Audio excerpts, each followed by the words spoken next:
자, 오늘 우리 제목은 거절할 수 없는 제한, 이 하나님의 말씀이라는 제목을 가지고 말씀을 나누도록 하겠습니다. 역대하 36장 15절에서 20절 말씀, 역대하 36장 15절에서 20절 우리 같이 말씀 읽도록 하겠습니다.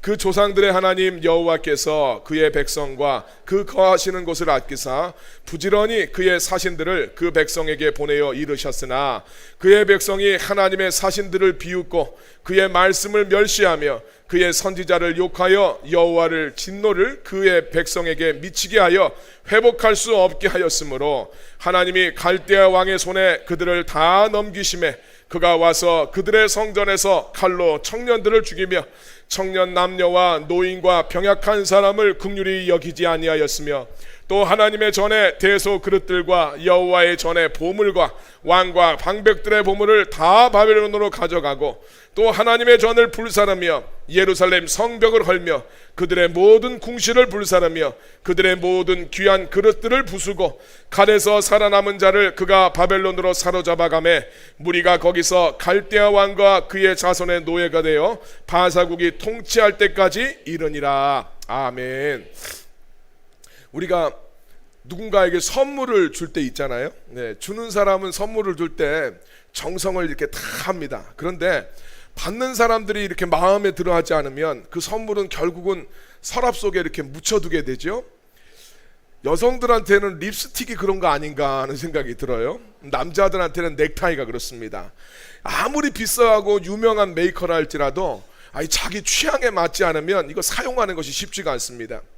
근데 오늘 우리 인생에는 자기 취향과 상관없이 반드시 받아야 되는 선물이 있어요. 그게 뭐냐면 바로 하나님이 주시는 말씀인 줄 믿습니다. 영화 대부 1편에 이런 유명한 대사가 나옵니다. 아까 우리 제목에 나왔던 그 영화인데 말론 브론도가 연기한 비토 콜레오네가 이런 말합니다. 내가 거절할 수 없는 제안을 하지. 이런 대사가 있어요. 그 제안을 받아들이면 살게 되고 그 제안을 거절하면 파국이 옵니다.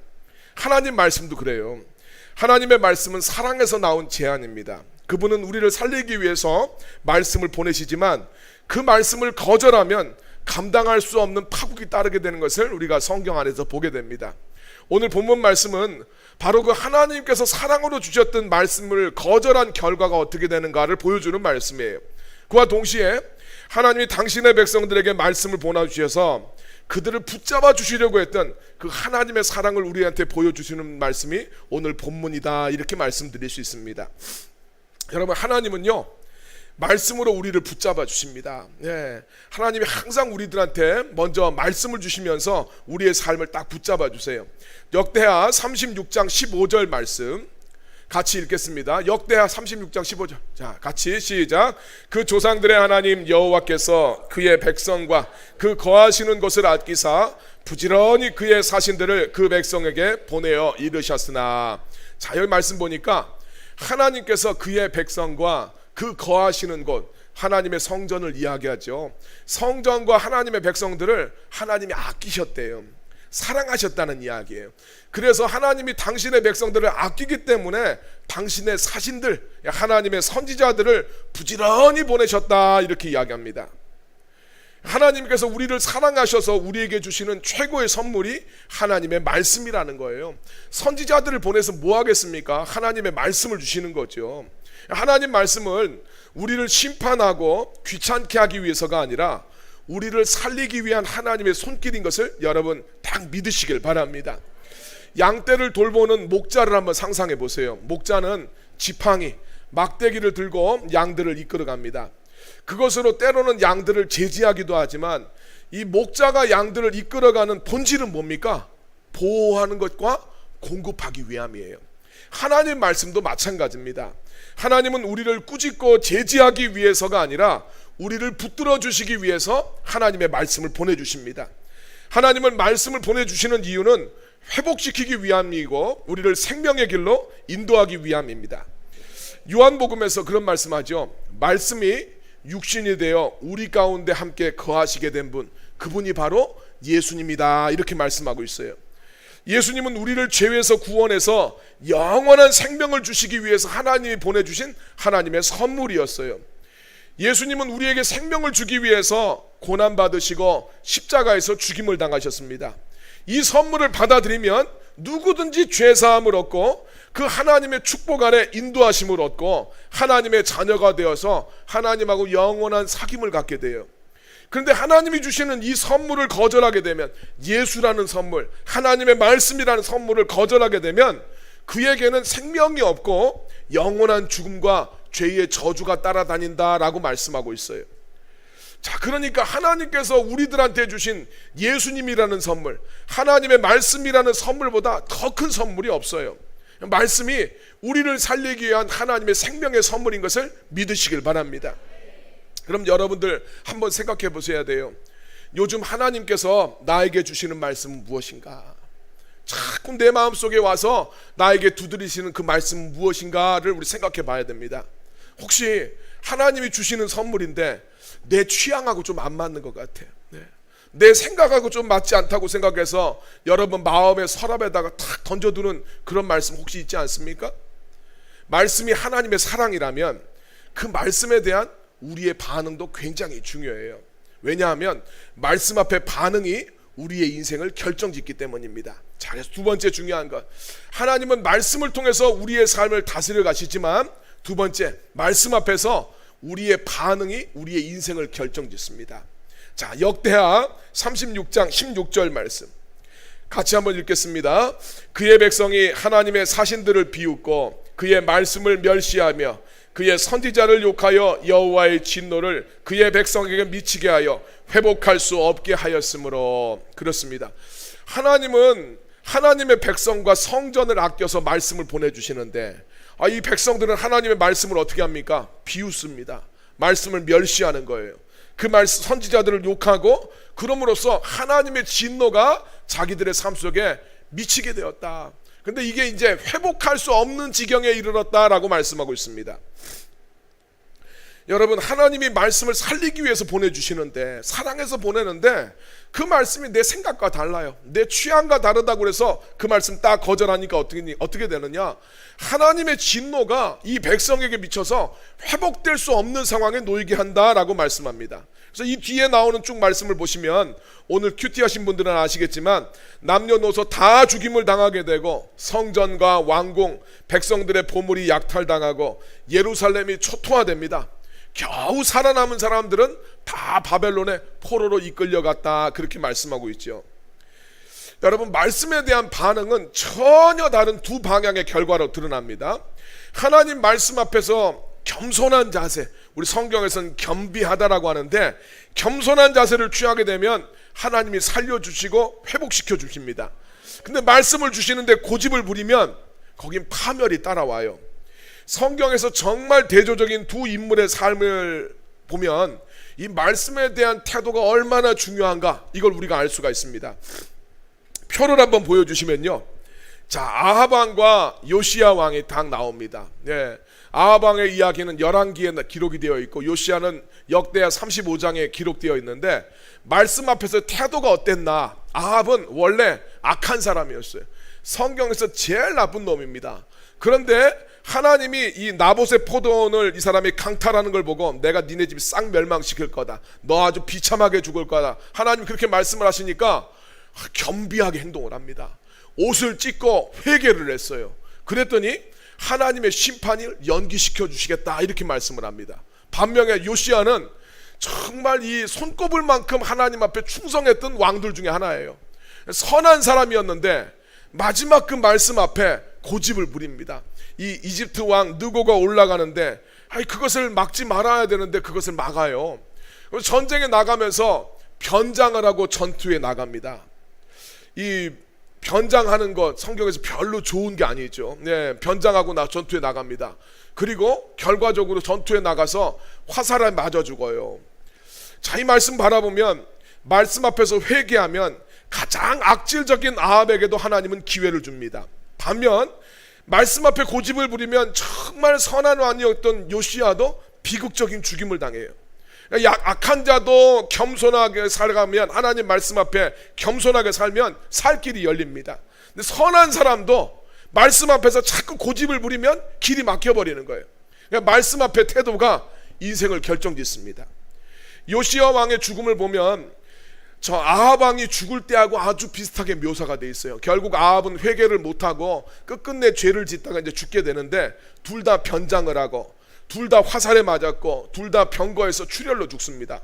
이걸 보면서 뭘 말해 주시느냐, 말씀 앞에 순종하지 않는 태도가 얼마나 악한 건가, 이걸 보여주는 거예요. 그냥 말씀 앞에서 고집 부리면 누구라도 넘어질 수 있다, 이것을 보여줍니다. 말씀 앞에 순종은 하긴 해야 되는데 왜 고집을 부리는가? 거기에는 생각해보면 여러 가지 이유가 있을 수 있지만 한 3가지 정도로 정리가 되지 않을까 싶어요. 첫 번째는 감정의 부분이 있어요. 분노, 자존심 상하는 거.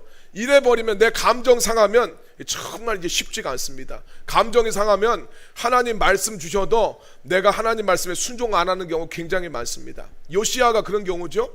아수르가 유다를 100년 넘게 괴롭혔어요. 북이스라엘도 멸망시켜 버렸죠. 그런 아수르를 이집트 왕이 도와주러 가는 거예요.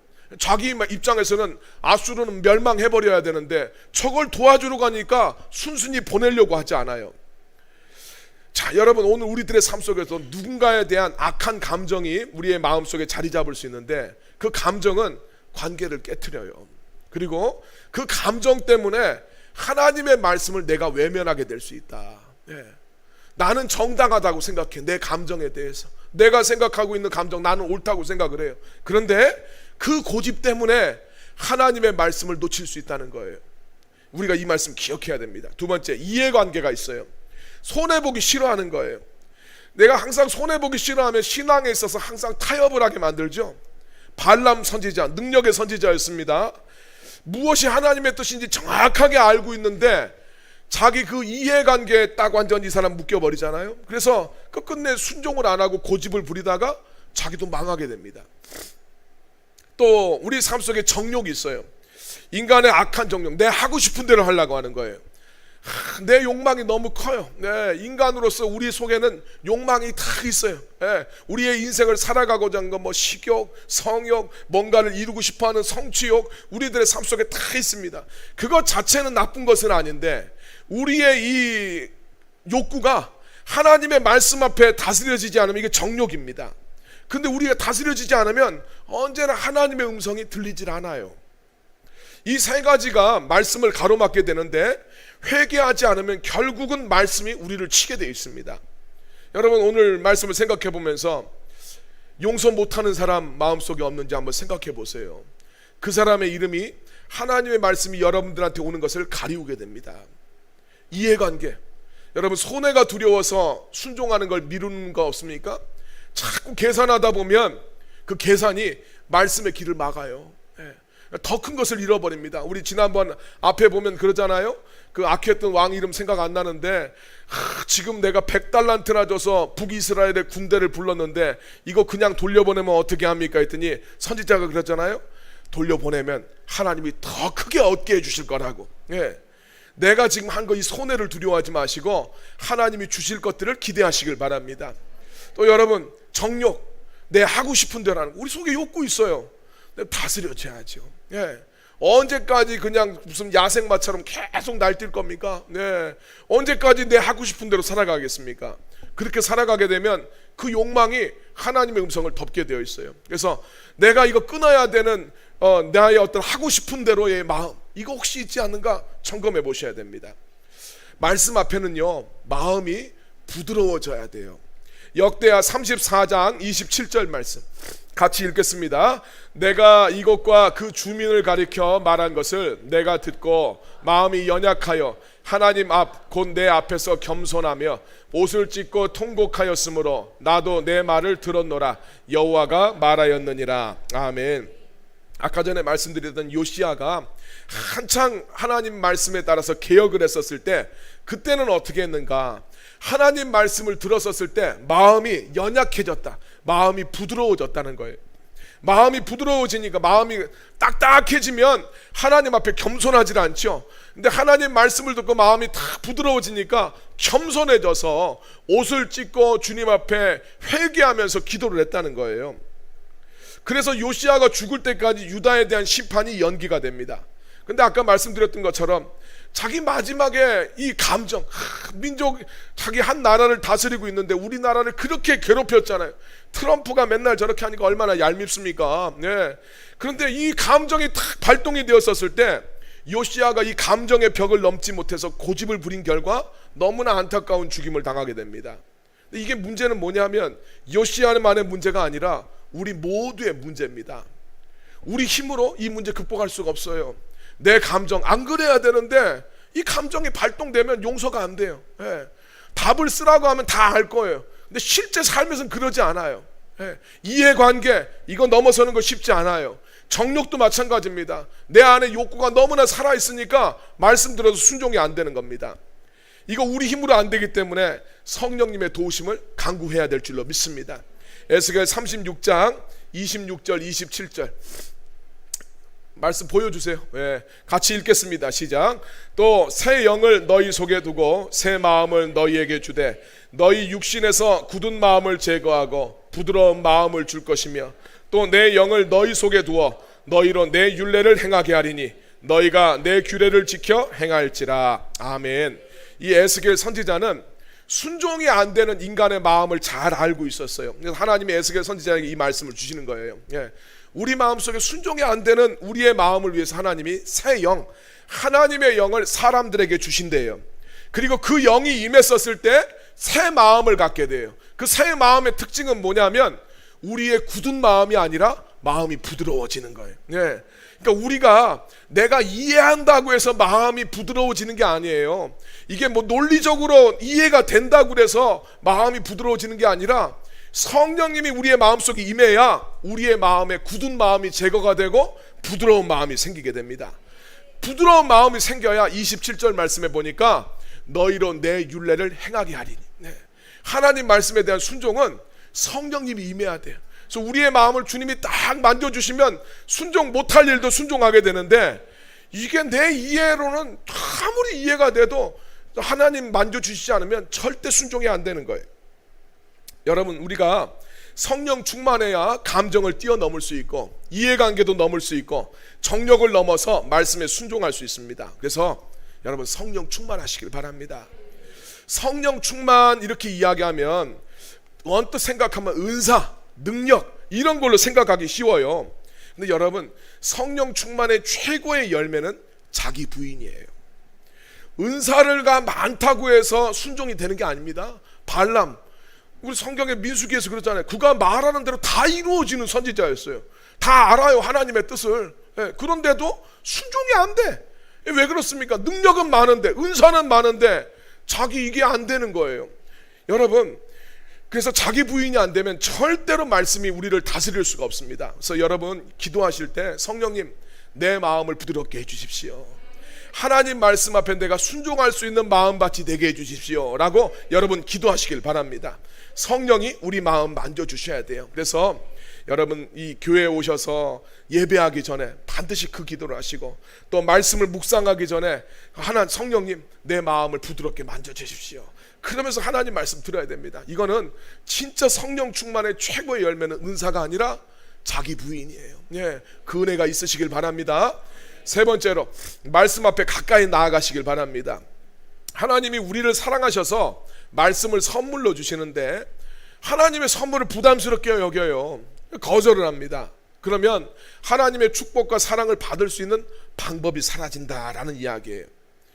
시편 1편은 복에 대한 이야기를 하고 있죠. 복 있는 사람은 여호와의 말씀을 주야로 즐거워하며 주야로 묵상하는 사람이다 이렇게 이야기합니다. 말씀을 묵상하는 사람은 시냇가에 심은 나무와 같다. 그래서 가뭄이 와도 절대 마르지 않는다라고 말하고 있어요. 왜냐하면 뿌리가 본질에 닿아 있기 때문입니다. 말씀이 본질이라는 거예요. 하나님은 사랑하는 사람에게 말씀을 주시는데 그 말씀을 가까이 하는 사람은 하나님의 사랑에 연결되는 사람이라고 말할 수 있습니다. 우리는 모두 다 돈이나 건강, 일에 집중을 합니다. 근데 여러분 복된 인생의 본질은 하나님의 말씀이에요. 본질이 있어야 인생이 복된 인생이 됩니다. 그렇기 때문에 말씀에 가까이 나아가시길 바랍니다. 말씀 듣기 위해서 여러분 예배로 가셔야 되고, 말씀 묵상을 위해서 여러분 큐티도 하실 수 있어야 됩니다. 때로는 피곤하기도 하고 힘들어도 이게 본질이니까 우리는 본질에 충성해야 돼요.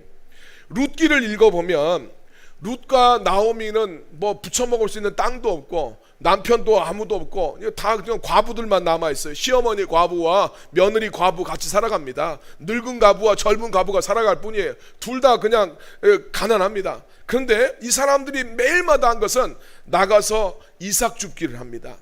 그리고 그들이 주었던 이삭은 하나님의 말씀을 상징을 하죠. 룻이 밭에 나가서 추수하는 사람들을 뒤따라다니면서 이삭을 줍게 되는데, 이삭 줍기는 진짜 수고스러운 일입니다. 여러분, 우리 밥 한 숟가락에 이삭이 몇 개나 들어가 있을까요? 네.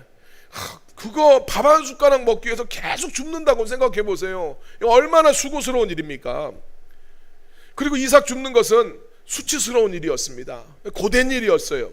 그런데 이 룻기를 보면 이삭 줍기를 하다가 보아스를 만나요. 네. 룻기에서 보아스는 예수님을 상징하는 인물이잖아요. 말씀에 이삭을 줍다 보니까 보아스이신 예수님을 만나게 되는 거예요. 그래서 말씀을 가까이 하는 것은 예수님을 가까이 하는 것과 같습니다. 그래서 우리도 좀 피곤하고 수고스럽더라도 하나님 말씀을 듣는 일, 하나님 예배하는 거죠. 또 하나님 말씀을 묵상하는 일, 이거 힘쓸 필요가 있어요. 믿음은 어디서 난다고요? 들음에서 난다고 했잖아요. 자꾸 가까이에서 듣고 묵상해야 믿음이 자라납니다. 그리고 룻기를 보면 이 보아스가 추수꾼들한테 룻의 존재를 알고 나서 추수꾼들한테 룻이 곡식을 더 주울 수 있도록 일부러 흘려주라고 이야기를 해요. 예수님은 그런 말씀하셨죠. 있는 자에겐 내가 더 주고 없는 자는 그 있던 것마저도 빼앗길 거다 이야기했어요. 이게 딱 말씀의 은혜랑 똑같아요. 하나님의 말씀에 대한 사모하는 마음이 있고 은혜가 있는 사람은 하나님이 자꾸 부어줍니다. 그런데 말씀에 대한 은혜가 없는 사람은 그 있는 것도 싹 없어져요. 자기는 그냥 똑같다고 생각해. 나는 옛날이나 지금이나 변함없이 하나님을 사랑한다고 생각하지만 하나님 말씀에 은혜가 없는 사람들은 있는 말씀도 빼앗기게 되어 있어요. 인생이 잘 풀리려면 복 있는 삶을 살아야 됩니다. 다시 말해서 하나님 앞에 사랑받는 삶을 살아야 돼요. 그 방법이 뭐냐? 하나님의 거절할 수 없는 제안을 받아들이는 거예요. 하나님은 우리를 사랑하시기 때문에 말씀을 자꾸만 보내주십니다. 여러분, 그 사랑의 제안을 받아들이시길 바랍니다. 우리는 저마다 완고함이 다 있어요. 그래서 하나님이 그 거절할 수 없는 제안인데도 불구하고 그걸 자꾸 거절하려고 해요. 그런 우리를 돕기 위해서 성령님이 우리와 함께 하십니다. 여러분, 오늘 이 시간 기도할 때 성령님 앞에, 성령님 내 마음을 만져주십시오. 나를 좀 부드럽게 해주십시오. 하나님의 말씀이 내 삶의 본질이 되게 해달라고 주님 앞에 힘써 기도하시길 바랍니다.